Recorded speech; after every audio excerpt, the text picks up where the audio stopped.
Julia, the progress of the NTP is happening at an incredibly exciting rate. What are the latest developments in the programme? We are inundated with emails and phone calls from agencies, large and small at the moment. People who specialise in tutoring, people who work in childcare, people who are organisations or charities, volunteers, mentoring organisations of every scale. So we've got tutoring schools, and then we've got remote schooling. So we've got lots of different people asking us what tutors need to know.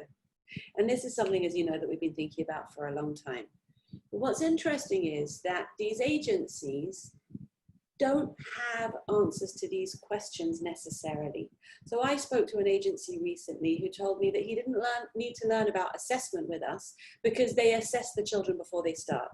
And when I reminded him that we assess children constantly and that's why tutoring is so effective, he knew exactly what I meant. But agencies haven't had the chance to talk deeply about teaching and learning. They are very careful and well developed and intentional about speaking to parents. And those who work with schools have learnt to talk school.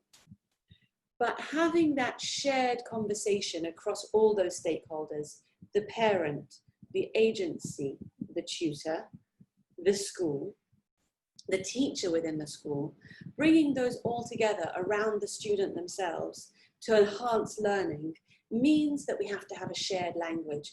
And that shared language has to be based on the power of tutoring to have laser precision on learning, the ability to tailor the pitch and the pace of the content to exactly what that learner needs right now.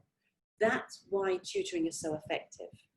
The classroom is a fantastic, collaborative community space where children get to bounce ideas off each other. So when I'm in a classroom, I remind the children that there are 33 teachers in this classroom.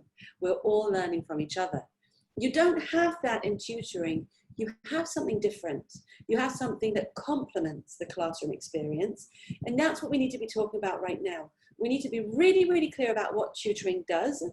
And we need to be clear about how to find that space within the classroom context. One more thing I want to share with you. Teachers have to learn to work with tutors. Teachers should be deploying the tutors. They should select which children go out with them. They should select what time they go out with them. And they should be as hands-on in the feedback and follow-up with the tutors as possible. Because the tutors have been delivered as this gift, but we want it not to be a gift horse. We want the teachers to know how to accept tutors into their classroom and to deploy them in the same way that they've learned to deploy teaching assistants. So teaching assistants are a blessing for a teacher who knows how to get the best out of her teaching assistant. A teaching assistant who knows how to be responsive and supportive is a fantastic asset in the classroom. But it can be difficult, that relationship between teachers and their teaching assistant, because it's two adults in a classroom. And we're used to managing children, and that's a completely different set of skills. So over here, the tutor who's coming into the school needs to, number one, feel accepted and respected for the professional offering help. And then the teacher has to know how to accept that help and how to make use of it the best, which children to select and what tasks or learning objectives to set. That will depend very much on the kind of agency that the school chooses, which will depend very much on the ethos of the school. So what we're looking to do is find an alignment between the school and the agency so that they're on the same page and have the same style.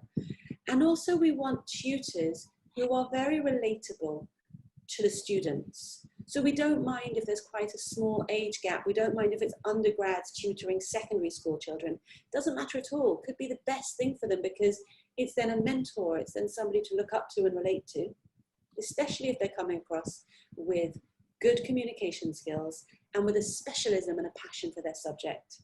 So how powerful will it be for a year 11 student to be working with a physics undergrad who is passionate about their subject, that could be a real game changer for that student. We need to find those opportunities for the teacher and the tutor and the student to all be creating learning magic together. And the agencies and the schools and the parents are all in the supporting role. And in that supporting role, they have to have an understanding, an open line of communication, and a shared vision. And that's really what we need to be talking about right now.